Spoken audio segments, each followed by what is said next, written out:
taas-taas ang pagpupuri, pagluluwalhati at tanging sa ating pinakamamahal na Panginoong Hesus po lamang. Doble paggalang po sa ating minamahal na Pastor Will Estrada Almeda, the end-time prophet of our loving God, at ang mga di malilimutang turo at aral ng ating minamahal, dearly beloved Mama Dear, Assistant Pastor Lina C. Almeda, at sa kanila po mga beloved children, at sa inyo rin po ngayong lahat, sa inyong mga narito. Praise the Lord po, magandang tanghali na rin po. Isa po na naman akong pinagpala na mapili muli ng patotoo. Hindi po ako, bagamat hindi ko po inaasahan, ito po i-greenup ko na rin as a chance na as a blessing po sa akin na magpasalamat po sa mahal na Panginoon. Una po sa lahat, ang mga hindi po nakakilala sa akin, 1983 po, ako po ay naligtas dito. Ngunit sa super kabataan ko po nung mga panahon na yun, dinala lamang po ako ng aking beloved kapinsan na naglilingkod ng mga panahon na yun dito. At hindi ko po inaasahan na ganito po yung paglilingkod, kaya lahat po sa akin ay bago. Kaya, ngunit mga panahon na yun, kahit underage pa lang po ako, ramdam ko na po ang banal na mahal na Panginoon dahil nakikisa na rin po akong umiiyak, nagmumuni-muni sa aking mga, hindi ko po alam kung bakit ako lumuluha at galak na galak po ang aking puso. Nagpatuloy po ang aking paglilingkod sa mahal na Panginoon, ngunit lingid po sa aking beloved mother, tumatakas lamang po ako, dumadaan po ako sa bintana, sinisira, dahil nga po may din kahoy lang po yung aming bahay sa kwarto po namin, sinisira ko po yung gilid na yun at ibinabalik ko po kapag nakalabas na po ako.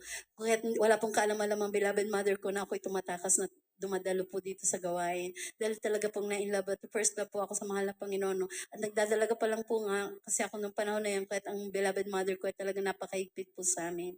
Tatlo po kami magkakapatid na babae na sunod-sunod na pinag-iingatan. Alam ko po bilang isang ina po, pinag-iingatan niya po kami. Ngunit dahil nga po sa pag-ibig ko sa mahal na Panginoon, tumatakas nga po ako ng pagdalo.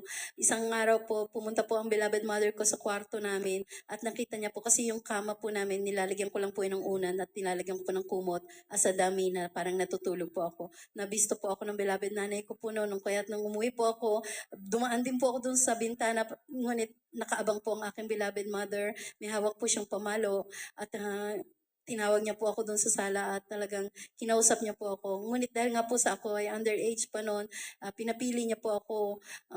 Hindi ko po alam dahil baby in Christ na rin po ako ng mga panahon na yun at nagpasakop muna po ako sa beloved mother ko kung kaya't hindi muna po ako nagtuloy na maglingkod. Ngunit nung na-reach ko na po yung 18 years old ko po, nagulat na lamang po ko hindi na po ako binabawalan ng aking beloved mother, nakakadalo na po ako. Hanggang sa isa na rin po ako sa napili ng mga panahon na yun ng finance choir. Ngunit dahil nga po sa kahirapan ng buhay at wala pa po akong source of income ng mga panahon na yun, muli na naman po akong in and out lang po ako ng pagdalo. At hanggang sa nauso po yung pupunta po ng abroad. At isa po ako ibang lingkod na inyong abang lingkod na napili na makabiyahe po sa Japan. At matagal na po noon po akong nawalay sa mahal na Panginoon by then. Nagkaroon po ako ng sarili kong pamilya. Bumalik po ang dati kong kahinaan, ang pagsusot ng walang kabanalan. Kaya't nakalimutan ko po ang mahal na Panginoon dahil wala nga pong gawain doon sa dako ng Japan. Ngunit dumating po ang isang araw, hindi ko pa inaasahan ang taong umahad lang sa akin ang pagdalo ng mga panahon na ako'y kabataan pa, ay ginamit po ng mahal na Panginoon upang ako po, maalala ko muli ang pag-ibig ko sa mahal na Panginoon. Ang beloved nanay ko po nung panahon na yun ay nagkaroon po, na-stroke po siya. So, doon po, nung panahon na yun, naalala ko po ang beloved mother ko. O nga pala, ang mahal na Panginoon, may tinatawagan nga pala akong mahal na Panginoon. Doon po, nagmadali po akong umuwi ng Pilipinas at hinanap ko po yung kababata ko po dati dito na pareho po kaming dumadalo. Ngayon, isa na rin po siyang ordained preacher at siya po ang nagsabi sa akin na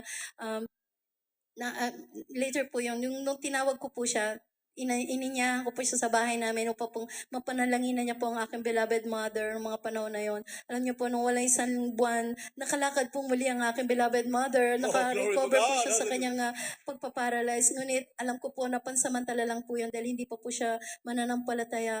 Ngunit dumating po yung oras na kailangan ko pong bumalik sa Japan dahil doon po ang naging buhay ko. At doon umiyak po ako, nagmamalik loob po ako sa mahal na Panginoon. Nasa airport po ako ng mga panahon na yon. Sabi ko, "Mahal na Panginoon, babalik na naman ako sa Japan. Wala namang gawain doon. Tapos babalik na naman yung aking kahinaan.